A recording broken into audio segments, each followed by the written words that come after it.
Y justo sobre ese tema vamos a platicar aquí en Política Joven con Sofía Otero, creadora de contenido de análisis político, Sofía Niño de Rivera, analista internacional, y Gerardo Vera, creador de contenido de análisis político. Bienvenidas, bienvenido. Gracias. Muchas gracias por tenerme de nuevo, Pedro. Ya se extrañaba este espacio, hombre. Qué gusto que estés con nosotros de nuevo, Gerardo. A ver, ¿cómo llega Donald Trump, cómo llega Joe Biden a este debate, este encuentro tan esperado, Sofía? Bueno, primero que nada es un debate que vamos a ver sui generis, porque no hemos visto esta dinámica en debates presidenciales de Estados Unidos. Primero porque las reglas cambian, no lo organizó la Comisión de Debates ni de Elecciones de Estados Unidos como suele hacerse. Ahora fue justamente los equipos de campaña, en especial el propio equipo de Joe Biden, quien yo creo que para un ánimo de levantar justamente a esta base que quizá puede estar un poco desanimada, o el 6% de indecisos que todavía hay en Estados Unidos, pues lo hacen. Como vimos en 2020, justamente, estos dos candidatos, era caos la sala del debate. Entonces, ahora no se va a poder que se interrumpan. Va a ser más un tema de intervenciones, de réplicas y contrarréplicas, lo cual pues esperemos que ayude. De cualquier manera, yo creo que el énfasis que va a poner Donald Trump va a ser el muy ofensivo de ataque a Joe Biden. Y Joe Biden lo que va a intentar es resaltar todos los aciertos que ha tenido pues en esta última administración. Gerardo, ¿cómo llegan? Bueno, sin lugar a duda llegan con un tema que creo que va a ser crucial para el punto del debate, que es, por una parte, la salud y el evidente mal cognitivo que ha tenido Biden. Y por el otro lado, el proceso judicial que acaba de enfrentar Donald Trump, en el que fue hallado culpable. Y me parece que, ahorita que ponían la recapitulación, me parece que vamos a ver un encuentro similar, en cierto sentido, al que tuvimos aquí en los debates en México.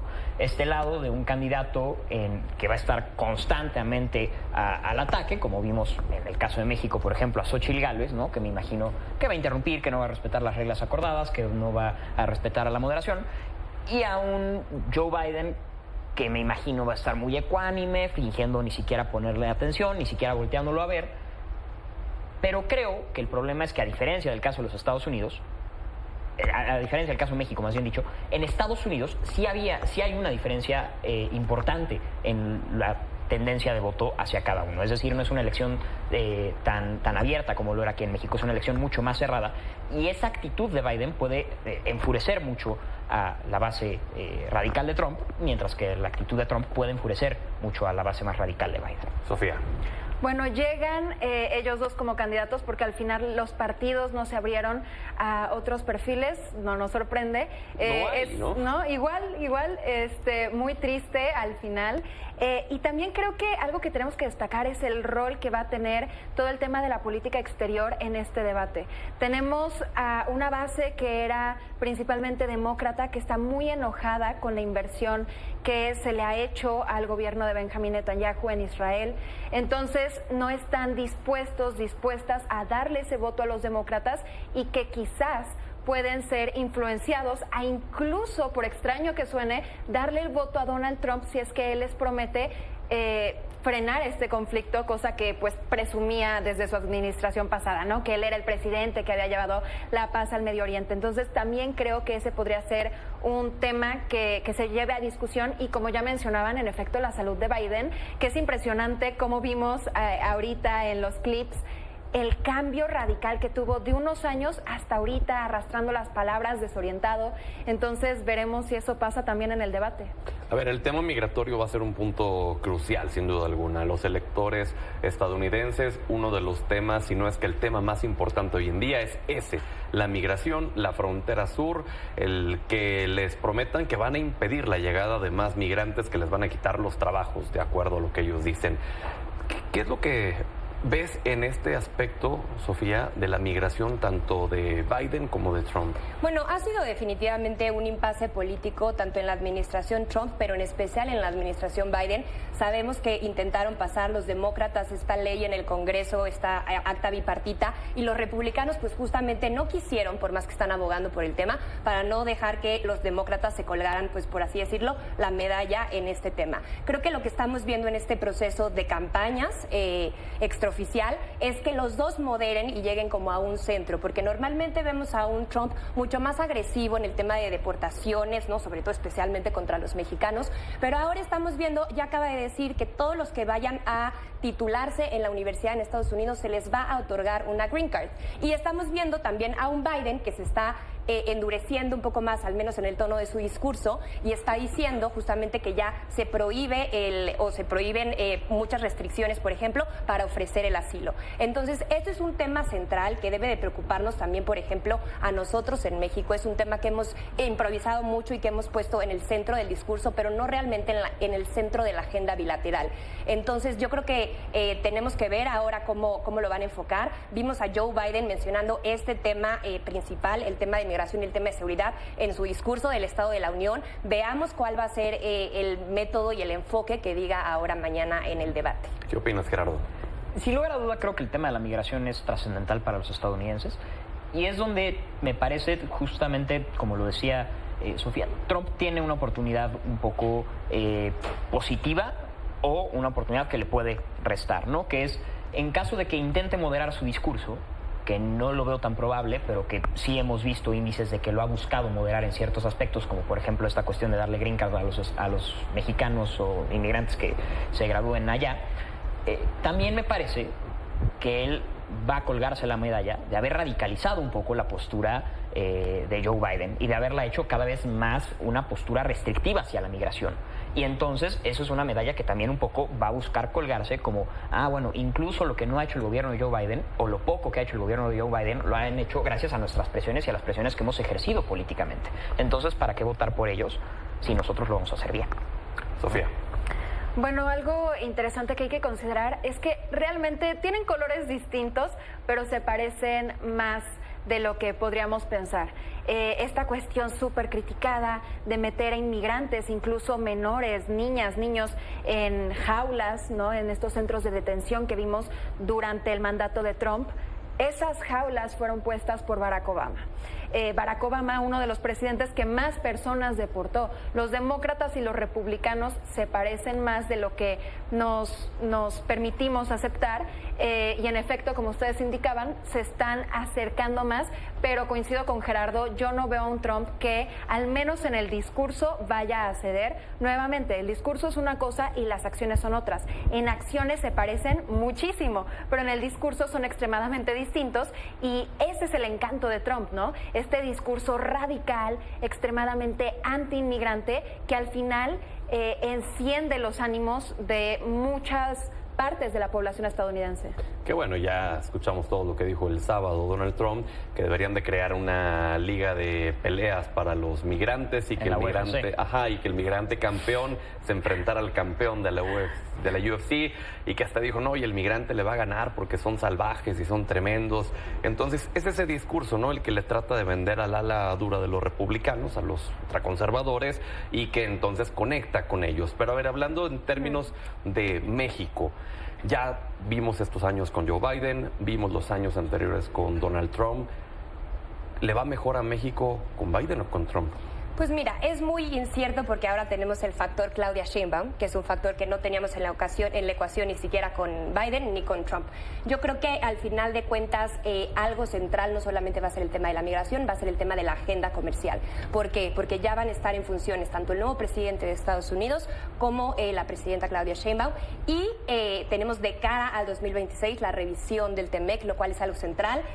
Al final Claudia Sheinbaum se había mostrado como detractora principal de este tratado de libre comercio. Hay fotos de ella cuando estudiaba en Estados Unidos, en California, yendo totalmente en contra del libre comercio y de lo que se estipulaba para los trabajadores mexicanos en Estados Unidos. Entonces, pues ahora tenemos que ver justamente pues cómo lo van a plantear y ver justamente también temas de salud pública, como el tema de la crisis del fentanilo, ver temas de cómo van a abordar conjuntamente el tema del crimen organizado, porque justamente, como te decía, son temas que se manejan mucho en discurso, pero realmente hay pocas acciones. Acabamos de ver justamente el anuncio del gabinete de Claudia Sheinbaum, donde ponen a Juan Manuel de la Fuente. Juan Ramón de la Fuente, exacto, como canciller. Al final, él creo que ha sido muy activo y puede ser al final un aliado para tener a México en el centro de esta agenda. Gerardo. A mí lo que me parece es precisamente un poco... Creo que lo importante y lo trascendental aquí no es si Biden le conviene a México o si Trump le conviene a México. Creo que por el contrario ninguno le ha convenido a México. Es decir, con Trump hemos visto un discurso muy agresivo en contra de México y hemos visto acciones como que escalaron las tensiones entre ambos países, sobre todo en la cuestión comercial. Pero por el otro lado hemos visto que Biden, en su discurso y en sus fallas de poder hablarle al Partido Republicano y a la base republicana, se ha radicalizado y ha tenido una agenda también muy ruda contra los mexicanos, muy ruda contra México, y ha permitido, y ha sido muy permisivo con que legisladores estadounidenses tengan una postura muy agresiva contra México. Me acuerdo de hace más o menos un año en esta misma mesa que discutíamos un poco los comentarios de Dan Crenshaw, diputado estadounidense, que estaba planteando invadir México para combatir a los cárteles de la droga. Es decir, eso no lo hubiéramos imaginado en tiempos de Barack Obama, ¿no? Que tampoco es que vaya a ser yo muy permisivo y vaya a echarle flores a Barack Obama, que no tampoco me congenio mucho con él. Pero el punto aquí es, no creo que sea una cuestión de quién le conviene más. Más bien lo que habría que ver es qué equipos de trabajo de los propios candidatos tienen mayor acercamiento con los equipos de trabajo aquí en México.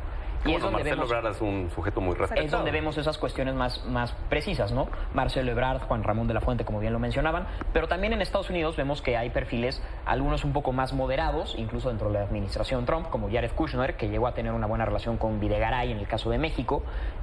Al final un poco eso se acabó estropeando, pero podemos esperar y ver más o menos en los equipos cercanos, que son quienes llevan la relación bilateral con México, quienes verdaderamente van a ser quienes construyan ese puente en los próximos 4 años. Sofía.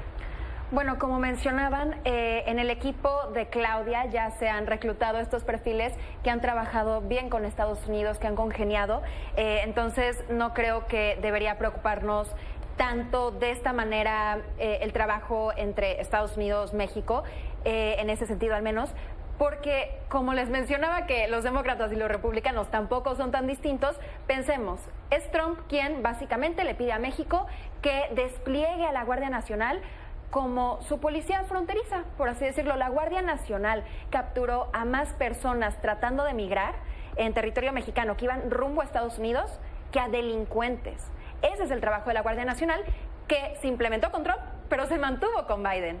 Entonces, ahí, pues, en cuestiones migratorias, al menos en operaciones en México, no creo que vaya a ser muy distinto. Y por otro lado, lo que sí creo que es preocupante son estas amenazas constantes de Donald Trump de imponer aranceles particularmente a las empresas de vehículos que vienen de China, porque bien sabemos que han venido muchas de estas compañías a México con este fenómeno del nearshoring. Entonces, ¿no? Inversión extranjera viene aquí, generamos empleos. Entonces, ahí es donde yo creo que habría que ponernos pendientes, porque si Trump cumple su palabra, podría afectar de esa manera a la economía mexicana. Vamos con una conclusión de cada quien, 1 minuto cada uno, por favor, Sofía.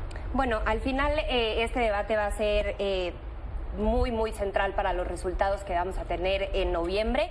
Creo que al final el tema central va a ser que Donald Trump al final ya es un criminal convicto, donde al final se declaró culpable de 34 cargos, que no es algo menor. Sin embargo, pues constitucionalmente Estados Unidos no está tan preparado, porque no se ha visto cómo es que se operaría o que gestionaría un presidente. Situación que le favoreció también. Que le ha favorecido, o sea, irónicamente le ha favorecido, porque sabemos que al final el voto duro y la base electoral republicana pues sigue votando por él. Incluso en el levantamiento de capital para la campaña también es algo que estamos viendo a su favor.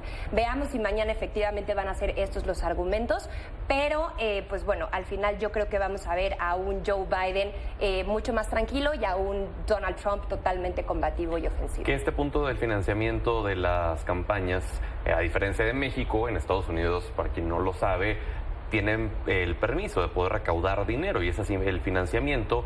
Entonces, Gerardo, digamos, aquí en México todos salen a decir, gana el debate, gana el debate. En Estados Unidos podría decirse que quien recaude más después del debate es quien generó más apoyo. Sin lugar a duda, pero creo que lo más importante y lo que estamos fallando de ver un poco en los análisis políticos es que la mayoría de estadounidenses no quieren la opción Trump, no quieren la opción Biden.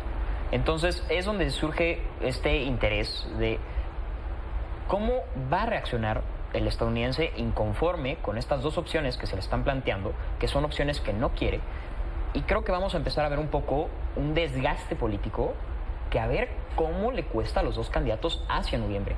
Yo no creo que vaya a ser algo que los vaya a fortalecer este debate. Al contrario, creo que desde ahorita va a empezar un desgaste político que se va a prolongar y que le va a dañar a ambos en la intención de voto. Y por el otro lado, creo que lo que no podemos quitar el dedo del renglón es de exigir aquí en México que gane quien gane en los Estados Unidos, tengamos una política exterior mucho más exigente con los Estados Unidos, mucho menos indulgente, mucho menos permisiva, en donde no permitamos ser la frontera de los Estados Unidos, que no permitamos nosotros convertirnos en el muro del que tanto nos quejamos.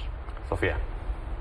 Bueno, yo difiero justo con lo que mencionaba Sofía al principio, de que ahora que Donald Trump es pues ya declarado un delincuente, esto le vaya a afectar. Vimos justamente en el financiamiento, le benefició muchísimo, y yo creo que más bien le va a servir para en este debate plantearse como un mártir, ¿no? Como una persona que sufre persecución política, que ya lo ha dicho, ya lo ha repetido, de parte de Joe Biden. Esperemos, lo único que tiene que hacer Joe Biden, básicamente, más que sorprender, es tratar de no trabarse y no disociarse, y pues ya veremos si eso sucede mañana. Qué bueno, en el discurso del Estado de la Unión se mostró todo lo contrario a una persona disociada. O sea, se mostró un señor todavía muy cabal y con un manejo del tiempo y del ritmo y del escenario que pocas veces lo había visto yo. Así veremos mañana cómo sale.